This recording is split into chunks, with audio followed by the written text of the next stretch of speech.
Hi guys, it's Amy and you have found Amy Loves Crochet. Thank you so much for being with me today. I really do appreciate you clicking on my videos. I want to say another special thank you to Kayla for sending me a birthday skein of yarn. I appreciate it very, very much. And it is very happy to sit on my wall of beautiful skeins. I have a project that I worked on that I had some yarn in my stash that I've wanted to use for some time. I've used it in other projects and I still have some left. So here I thought I was going to do this project that was going to use all of it up. And so it's kind of one of those where it really didn't have a direction in the beginning, because I had so many bits of different amounts of yarn to use for this. I had three main colors, as you saw in the thumbnail. These are all from Just Yarn. And so this first one is called Coral. And it's this great kind of peach color. And it's kind of orangey. I have 67 grams left of this color. Each of the little skeins are 131 yards for 60 grams, but I had a whole bunch of odds and ends, so I have absolutely no idea with how much yarn I started with. And the suggested hook is a 5.5 millimeter hook. I think I used, where did it go? It has the green handle. I'm pretty sure, oh, it's right here. It is my 5.5 millimeter hook. Okay, so I'm going to put that one down, and I drop this, and I drop this, because I'm dropping everything. Okay, so the next one is called Sea Glass, and I just called it Mint. But I've got a bunch. I'm going to drop a bunch. That's this minty color. You see all my, I couldn't have put it into a nice neat ball to share with you guys today. It's all a mess. But I call it Mint. It's called Sea Glass, and I have 97 grams left of that. That was the majority of the color that I had for this project. So whether you're a minty person or not, you could probably take it or leave it. But I was really trying to make something nice looking out of these colorways. And the last one is called Lilac. I've got 113 grams left of that. So that kind of makes me happy that it's whatever project I'm working on next, the main color will be purple. So 113 grams left of that. And then I wasn't sure how those colors would go together by themselves, if they needed something a little bit more. And I had this skein, not a cake, it's a skein, of an old Red Heart with Love. You can see the band is just demolished. I found it in Walmart. The tag says July of 2017. It was on clearance for $1.50. So I found it then, and it's been here with me ever since. It's called Papaya. Is that papaya? Yep. And it was a partial skein. I had used some of it in something else, I do believe. But that is this color here. It is a gorgeous kind of reddish, coralish, orangish gorgeousness. And I wasn't even prepared for that. My nails would match it while I was working on it. That was very funny to me. So the first thing I want to show you is, and so this is a pattern I've done before, and it did not turn out. I did it a very, very long time ago. And it's a spiral pattern, but I think that after, during the tutorials, I think I watched, where's my list? Where is my list? I didn't write it down. I think it is Happy Berry. I'll have to look. But there's a lot of different spiral videos out there. Whether you want to use 3 colors or 2 colors or do 2 rows of 2 colors each or whatever. You can do any kind of color combination you want. But my point being is that she says during the tutorial that you can just keep going. She makes her square a certain size, but says that you could keep going. And I don't believe that to be a viable thing after a certain size. So this square is one that I made up. You know me, when I'm not sure how much all the yarn is going to take, and so I start making up the squares and seeing where it goes, and then do I need to add another row of this color, and then it sort of looks pieced together, and I didn't want that for this pattern, for this project, but sometimes that's what you get. So when I added this papaya color to my mix, look what I got. Is that not gorgeous? So I used the 4 colors of the, the 3 here that you see are the red, are the, what's it called? Just yarn from the Dollar Tree. And then this one from my $1.50 purchase for so long ago. So after I did the spiral, I did 1 round of single crochets and 1 round of double crochets. And I think that this is right. It's not pulling. I don't feel like the square is off shaped at all.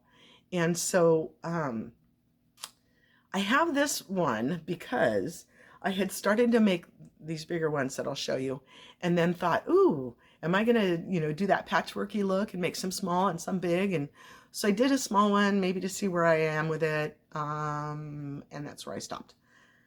So I do have enough yarn to make a second one of these and make like a little purse, little bag out of it or something. So I'm certainly not going to let this go to waste. I absolutely adore these colors together. But the same thing happened to me like long ago when I did that other pattern. I wish I could find it. I don't know that I have it anymore. I don't have the energy to dig through my totes to see if I can find it. But the edges got wonky. Like, I don't know what I was doing in the corners, if I was adding stitches in the corner wrong or whatever, but it was just a mess. I don't even have all my ends tied in on this one because I kind of got, I'm not going to say discouraged. You know me, I'm a joyful person almost all of the time. So anytime something kind of gets me down, it's like momentarily and boom, I'm out of it. But I'm afraid to hold it up because I don't want you to see it, but I do because I want to share this information with you. You can't go too big on you can't make these squares too big and still have success. And I should have seen it. And sometimes when you make granny squares that are a little bit different size or a little bit wonky, when you join them all together, it pulls all them out and makes everything nice. And that kind of didn't happen for me here. So bear with me, folks. Ta-da. Okay, you can't see it. Let me hold it up for you. So it's 3 across and 4 down, which I totally like the size and kind of shape that it's giving me. But you can see, I don't know how to say it. This really, as you start to do the double crochets that go around the whole thing, this one is only 7 rounds, if I'm not mistaken. What I mean to say is, okay, let me go back to that in a minute. Not 7 rounds, 7 stitches. I'll get back to that in a minute. This, it's pulling a lot. And so I don't know if maybe if I just, if I never block acrylic. Who blocks acrylic, right? But, and I certainly have enough stitches. It's not like I shorted my edges or anything like that. Maybe it just does need to be pulled, like stretched out a little bit more. I can feel it's like too baggy or too wonky. I don't know how to explain it. It's not, it's pulling a little bit funny. I can feel that my whip stitching, my joining is a little bit tight if I am now going to give the squares a tug. Man, that is so pretty. I really wish, and maybe I'm eating my word. Okay, so let me just hold it this way and show you a little bit. See how it's like bunching? I don't know if I can show you. It's like bunching. It's like the spiral. I don't know what my words are. It kind of pulls. It's pulling. You can see it. Here's where it's joined right here. You can see that pulling. So the round goes round and round, and then you do the square edging. And like in retrospect, you know, in hindsight, because hindsight's 20/20, when you're going around, like we see this in some, like Robin, Hooked by Robin does this on her big Karen Cakes blanket, where to square off the top edge where you've got like a shell, you do some that are slip stitches and then single crochet and then half double and then double, so that you're growing that gap evenly. These, I just did double crochets all the way across. So any sort of turning, even though it looks like a square, it is kind of a, it kind of does dip down a little bit. So I don't know, maybe in hindsight, again, these should have been trebles in here or something. I don't know. I'll keep messing with it. I'll keep kind of trying to pull it, block it, stretch it. I'm not sure. I'm not loving it. I love the colors. I could not have gotten a different, I could not love the color combination any more than I do, but I certainly don't like the way that the squares just aren't laying nicely. So maybe I'll go around the whole thing with one more row of the double crochets. I don't know. I'm not going to do any more. I'm not going to do any more. I did the double crochets and then a row of single crochets already, so I'm done with it. But I'll try to see, like right here, you can totally see in the corners and where the joins are that it's kind of pinching. I don't know.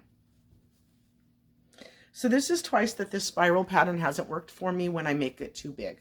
When you go too big or start doing the rounds and rounds and rounds around the outside. Of course it should, but it didn't for me. So I might work on that again. The smaller size is better. So what I was trying to say is, when you're counting how many times you go around, you do double crochets. You do 2 double crochets in the same spot to create like your end of that round. And then there are individual double crochets on each side. And then your 2s are kind of the corners. So you go to, I went to 3. So then on this one, I think that's what I was trying to say. 1, 2, 3, 4, 5, 6, 7. There are 7 individual double crochets between the 2 and the 2. 7 individual double crochets.